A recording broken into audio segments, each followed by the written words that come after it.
একেই বলে ঠেলায় না পড়লে বেড়াল গাছে ওঠে না। কিছুদিন আগে ডোমজুর বিধানসভা এলাকার জমা জল নিয়ে মানুষ ক্ষোভ প্রকাশ করেছিলেন। এবার নিজেই সাধারণ মানুষের ক্ষোভের মুখে পড়লেন বিধায়ক।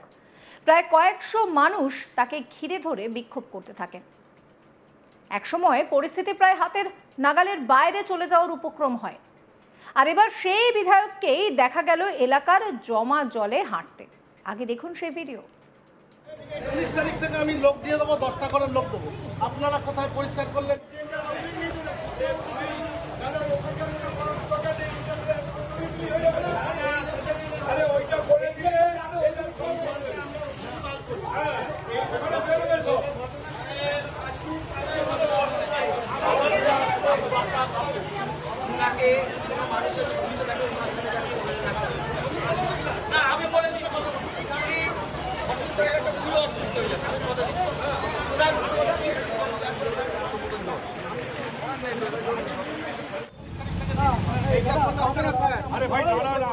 দাঁড়াও না, কথাটা বলতে দাও না।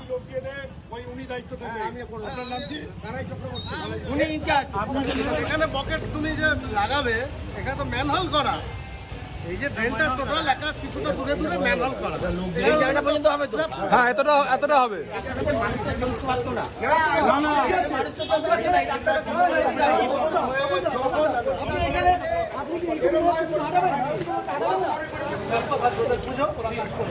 উনিশ তারিখ থেকে আমি লোক দিয়ে দেবো, 10টা করে লোক দেবো। আপনারা কোথায় পরিষ্কার করলে নিকাশি ব্যবস্থা ভালো হবে? কেউ কিছু ফেললে, কেউ কিছু করলে তার দায়িত্ব আপনি নেই।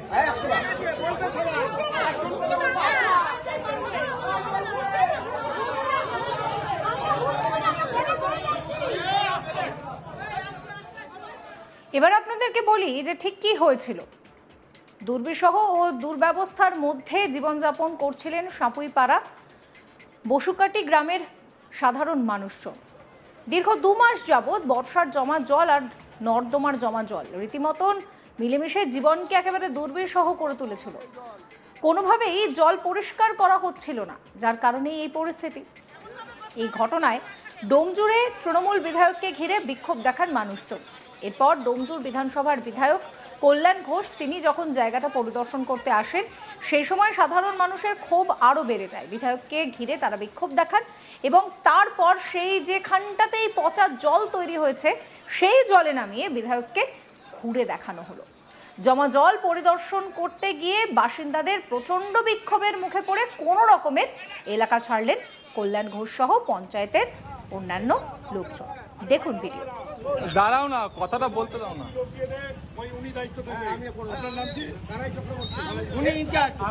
এখানে বকেট তুমি যে লাগাবে, এখানে তো ম্যানহোল করা।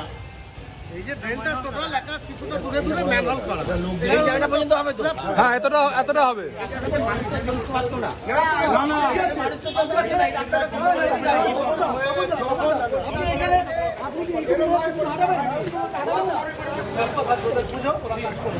উনিশ তারিখ থেকে আমি লোক দিয়ে দেবো, 10টা করে লোক দেবো। আপনারা কোথায় পরিষ্কার করলে নিকাশি ব্যবস্থা ভালো হবে? কেউ কিছু ফেললে, কেউ কিছু করলে তার দায়িত্ব আপনি নেই।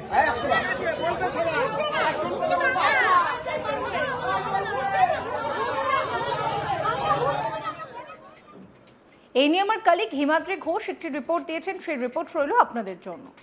হাওড়ার ডোমজুর অঞ্চলের বিধায়ক কল্যাণ ঘোষ এসেছিলেন মানুষের অসুবিধাতে মানুষের পাশে দাঁড়াতে, কিন্তু তিনি জানতেন না যে তার সঙ্গে কি ঘটনা ঘটবে।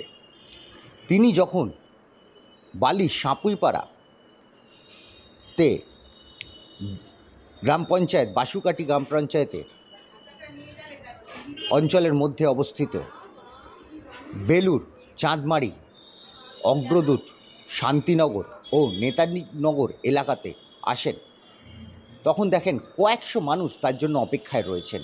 এবং এই কয়েকশো মানুষ শুধু যে অপেক্ষায় রয়েছেন তা নয়, এবং এই বিধায়ককে ধরে তিনি জানাতে চাইছেন যে তাদের কি অবস্থা।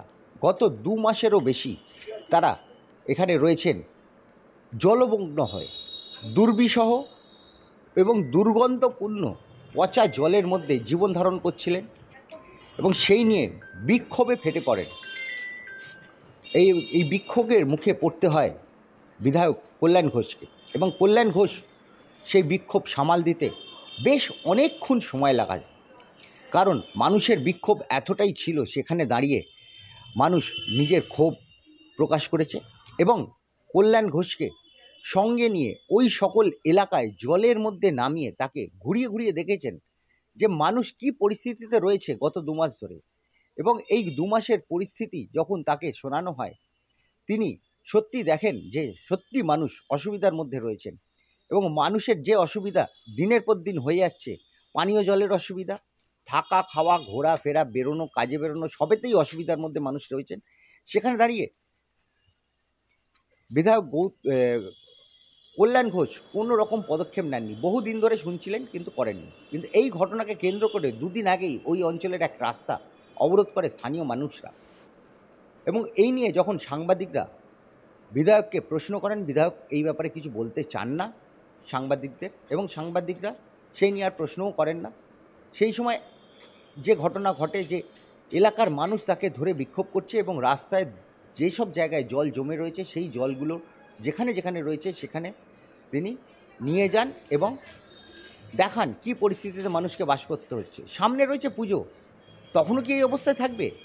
এটাই কিন্তু মানুষের মধ্যে সবথেকে বেশি কষ্টকর হয়ে দাঁড়াচ্ছিল এবং সেখানে দাঁড়িয়ে মানুষ তাদের বিক্ষোভ প্রকাশ করে এবং বিধায়ককে সামনে পেয়ে নিজেকে আর রাখতে পারেনি। সেই জন্য এই বিক্ষোভ, এবং এই বিক্ষোভের দরুন বিধায়ক কোনো কথা বলতে পারেনি। পরবর্তী সময় শুধু যে বিধায়ক গেছিলেন তা নয়, সাপুইপাড়া গ্রাম পঞ্চায়েতের আধিকারিকরাও গেছিলেন এবং তাদের সঙ্গে কথা বলে তিনি সেই এলাকার মানুষদের সঙ্গে কথা বলেন এবং সেদিন এলাকার মানুষরা প্রথমে কিছুতেই মেনে নিতে চাননি, যে কারণে এই ঘটনা প্রায় 2 ঘন্টা ধরে চলে। তিনি এসেছিলেন 12টা থেকে 12:30টার মধ্যে, তাকে ওখান থেকে 2টোর পর ছাড়া হয় এবং পুরো এলাকা ঘোরানো হয় এবং দেখানো হয় যে কী পরিস্থিতিতে মানুষ এখানে বাস করছেন আর আপনি সেই জায়গায় দাঁড়িয়ে কোনো কাজ করছেন না। এই সব পরিস্থিতির মধ্যে দাঁড়িয়ে কল্যাণ ঘোষের মুখ থেকে সে কোনো কথা বেরোয়নি। তারপরে নিজেদের মধ্যে আলোচনা করে, গ্রাম পঞ্চায়েতের সঙ্গে আলোচনা করে ঠিক কবে থেকে কিভাবে এই কাজ করা যাবে এবং মানুষকে সঠিক অবস্থায় রাখা যাবে এবং মানুষ সেখানে কিভাবে থাকবে, কিভাবে কি করবে, সেটা একটা পরিকল্পনা নিজেরাই মধ্যে করেন এবং পরবর্তী সময় সেই পরিকল্পনার কথা জানান ওই সকল এলাকার মানুষকে এবং তাদেরকে জানান যে আগামী 19শে সেপ্টেম্বর থেকে এখানে কাজ শুরু হবে এবং পুজোর আগেই সেই কাজ শেষ করে দেওয়া হবে, যাতে করে মানুষ পুজোটা সুন্দরভাবে কাটাতে পারে এবং পরবর্তী সময় যাতে আরও কোনো অসুবিধার মধ্যে না পড়তে হয় তার দিকেও তিনি তাকিয়ে থাকবেন বলে জানিয়েছেন। কিন্তু সাংবাদিকদের সামনে মুখ খুলতে সাহস পাননি কল্যাণ ঘোষ।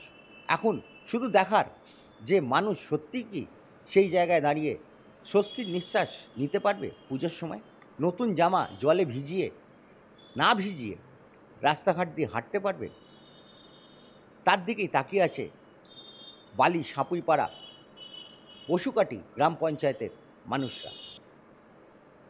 সমস্ত খবরের আপডেটের জন্য আপনাদের নজর থাকুক আজ তাক বাংলায়। চ্যানেলটিকে সাবস্ক্রাইব করবেন, নোটিফিকেশন পেতে বেল আইকনে ক্লিক করবেন, ফলো করতে ভুলবেন না আজ তাক বাংলার হোয়াটসঅ্যাপ চ্যানেলও।